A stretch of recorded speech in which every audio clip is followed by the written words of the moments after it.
Hello, everyone. Welcome to Financeology 101. Class is now in session.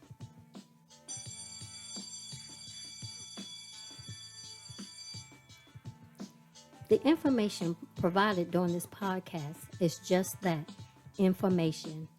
You will need to do further research to address your specific situation. Enjoy the session. Hello, my name is Elroy Seegers, and I am welcoming you to another episode of Financeology 101, hosted by Gifted Generations LLC. My co host is off tonight, Robin Seegers, so I am flying solo. So hold on to your hats because you never know what I may say when I'm all by myself. So tonight's topic is financial coach versus a financial advisor. What is the difference between the two? So let's just start off by saying when you want to figure out which one to use, this is a good place to come. A financial coach works with clients who have few assets and need general financial help.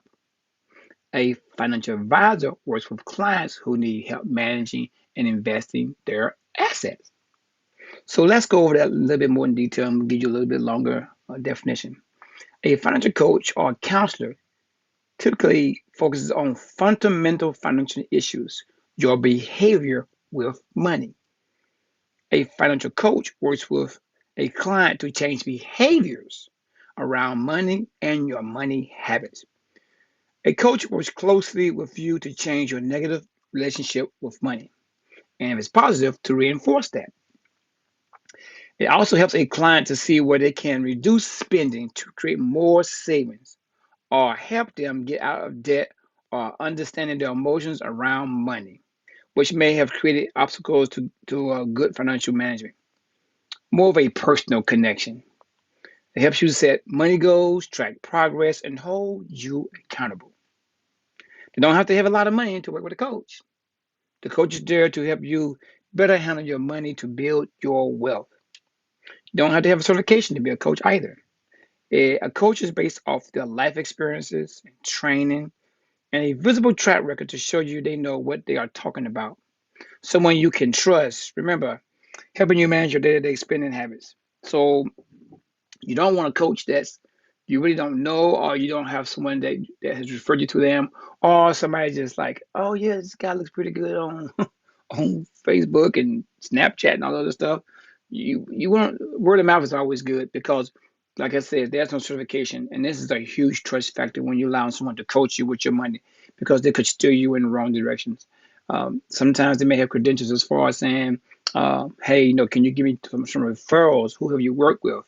And sometimes one and two is not enough. You really some has had a deep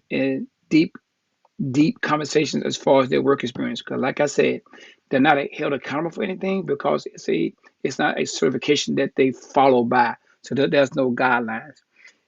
If you see somebody you've been knowing for several years and you see how they're doing and you see how they handle money, that could be somebody who could be a coach.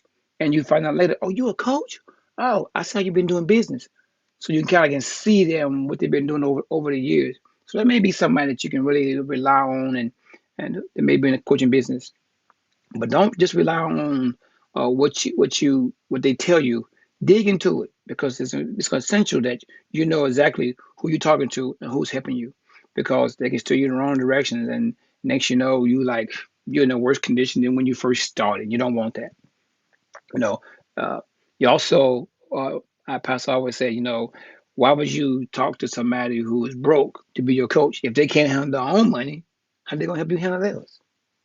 So you want to make sure you're doing a good, thorough investigation of your coach before you select somebody, or you allow them to work with you on a day-to-day basis, because that could be life altering for the good and for the bad.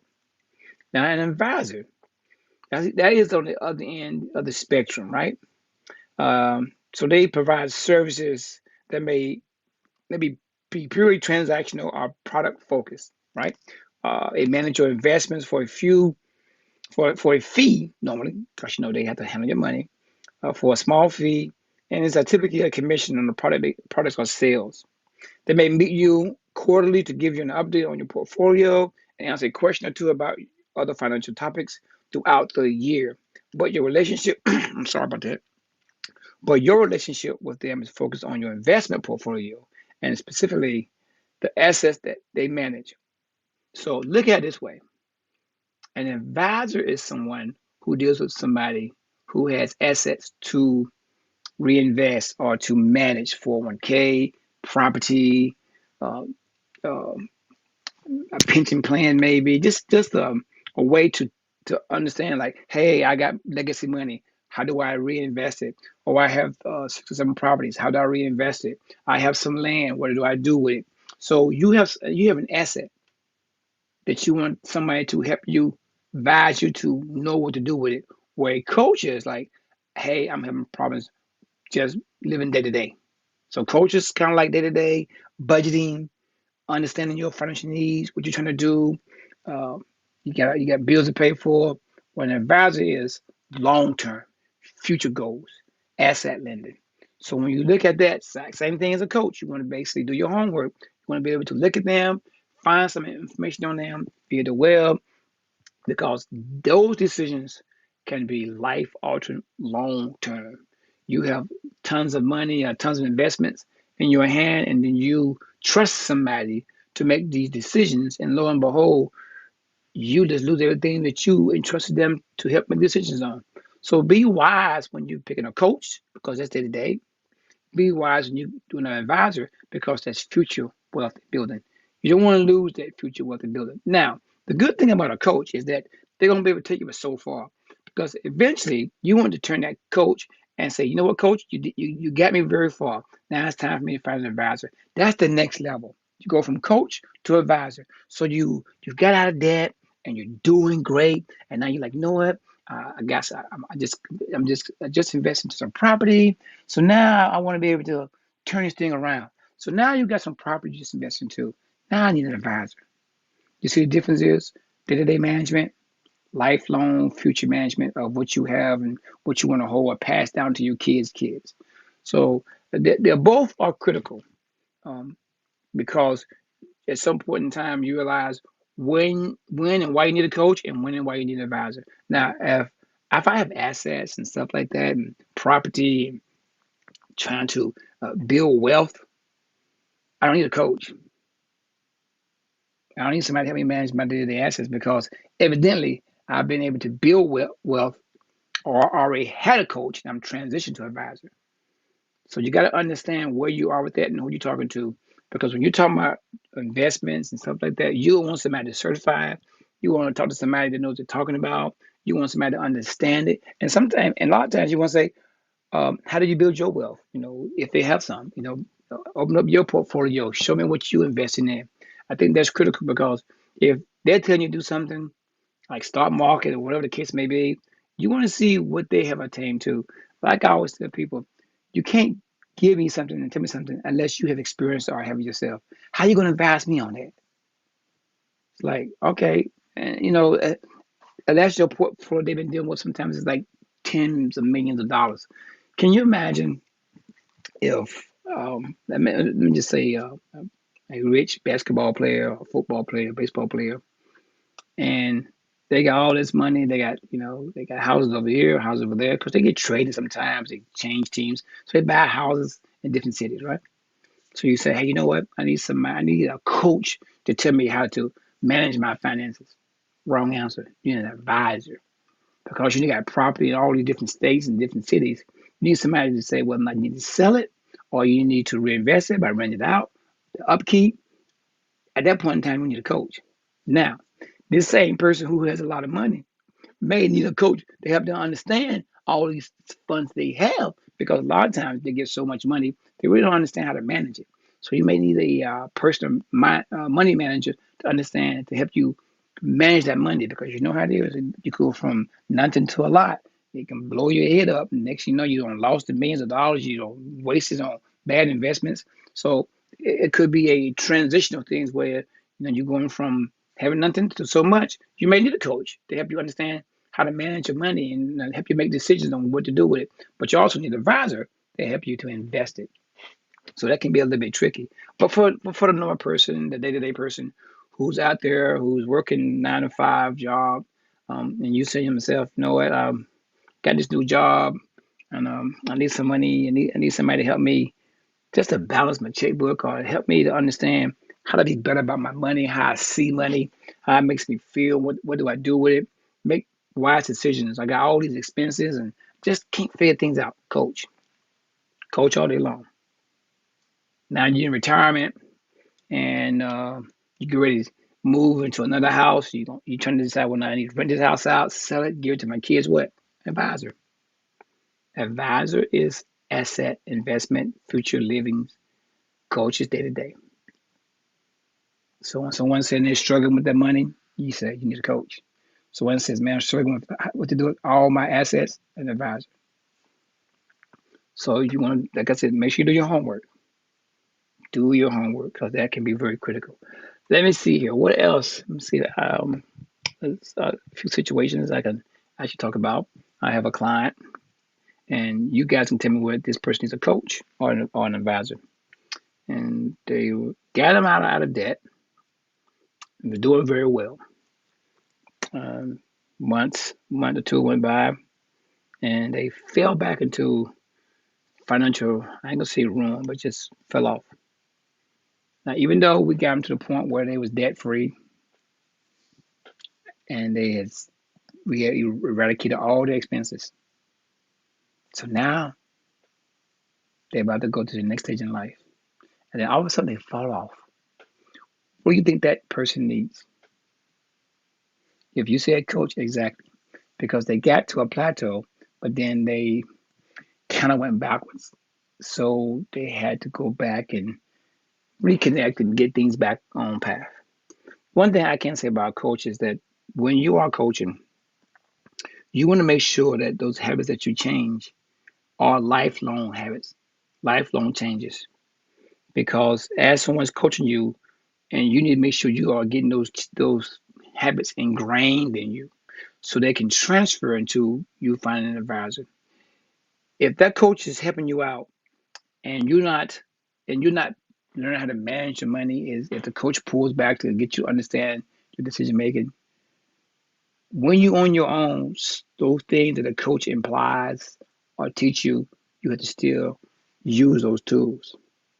A lot of times we get coaches and they say, you know what, I'm good, I'm fine. I don't need you no more. I'm good. And nothing you can do about that because they pretty much say, you know, I got you. And a lot of times what I see is just what I just said, they fall off because you've been meeting so often, you've been helping them out, you was their accountability partner, and all of a sudden the accountability partner is no longer there, so they make a lot of unwise decisions, and then they're back to square one, back in debt, bad decisions. So you gotta make sure when you're coaching people, you want to ingrain in them things that they can maintain. Now you can do it so much. You can do everything you can, and it looks good, and you say, okay, this person's doing great, and you say, I still need to be with you at least twice a month, and they say no, I'm good. There's nothing you can do about that. But more than likely, they're gonna be back because the going cold turkey with a coach sometimes can be difficult. I think you need to wean yourself off a coach if you want to do things on your own, or have them close in your corner to say, hey, let me meet you 2 times a month, 1 time a month. But you still want that constant check in to make sure you're doing great. So a coach is somebody that's going to get you past a whole lot of obstacles when it comes to finances. An advisor is going to help you invest all that money. Look at everything you got. What can you do with it? How am I going to reinvest it? How am I going to use this as legacy money for my kids down the road? So that is very critical. You know the difference between the two. And really, that's it. It's the coach and financial coach and a financial advisor is coach is a day-to-day person, and an advisor is someone that helps you with the future. All you have to give, all you have in your asset, how you going to build legacy building for you and your family. So not much to that. There's a whole lot. There's a few things. Like I said, you want to make sure you do. You want to check out the box. You do your own investigation. You do your own research. You make sure you find someone who's good as an advisor or a coach. All right. And sometimes word of mouth is good, but you still want to be, do your investigation to make sure the person that you know or you're about to hire um, or use to talk to you, because there's going to be a lot of personal conversations going on. Your personal business, it's in depth talking. You get to know each other very well. At least the coach is going to know you very well because they're going to help you make decisions when it comes to your coaching or your advisor. They have to know. You have to be vulnerable to the process in order to allow the coach or the advisor to make wise decisions. If you hold anything back as a coach, as a client of the coach or the advisor, you only hurt yourself. It's very critical that you be vulnerable to the process, you be transparent, because if you hide anything and you're not letting the coach or the advisor know, you can do more damage than good. Because the coach or the advisor is making decisions off the information that they have. So you don't give them everything, you don't give her everything, you're only hurting yourself. A lot of times what I hear is someone might say, "Oh, I'm gonna come and talk to you when I get my finances in order." But like, what? Does that make sense? You need a coach or an advisor, but you're gonna come and talk to me once you get your finances in order. Well, you're coming to me to get help with your finances to get in order. What you waiting for? Seek that help. Do it now. Well, all right. Well, that's about it for today, for the night. I do want to say there's several ways that you can reach us on our podcast. You can find us at giftedgenerations-llc.com/podcast. That's actually on our website. You can find us on Facebook at facebook.com gift/giftedgen LLC. Instagram, you can find us at gift.gen.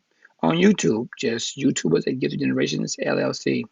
We also can be found on Spotify, Google Podcasts, iHeartRadio, and in Google. Let me rephrase it. We can be found on Spotify, Google Podcasts, and iHeartRadio at Financeology 101. And we also have a Twitter handle at GiftedGen 2019. Also, we have our app out there called Bags of Money. It's on Android. We are working hard to get it out on Apple. So don't know how long it's going to take, but like I said, we're working hard to get that developed. And it's a great app. It helps you to monitor your money from day-to-day expenses. It can actually project what you can have in your account 3 or 4 weeks, months down the road. And it's like a electronic register for your income and your expenses. And they have two different registers that you can kind of like click on. Has a great calendar view where you can see down the road what's in your account, um, at that point in time, and actually predict what's in your checking account on any given day, month, or year. They also have a graph that can see your trending on your spending and actually your projection, your spending based on what you did last month too. So this is a great app. It's on Android right now. It's called Bags of Money. Robert and myself, we developed the app. So if you can download and get it today, we can get us ready to get rolled to Apple. So go out there and get it. This is a great tool for you to have. With that being said, we're going to end this podcast. This podcast was about financial coaching versus financial advisor. Like I said, coaching is day-to-day habits. Advisor is future. So once again, y'all have a good evening, and thank you for tuning in to Gifted Generations LLC, Financeology 101. Have a good evening. Bye.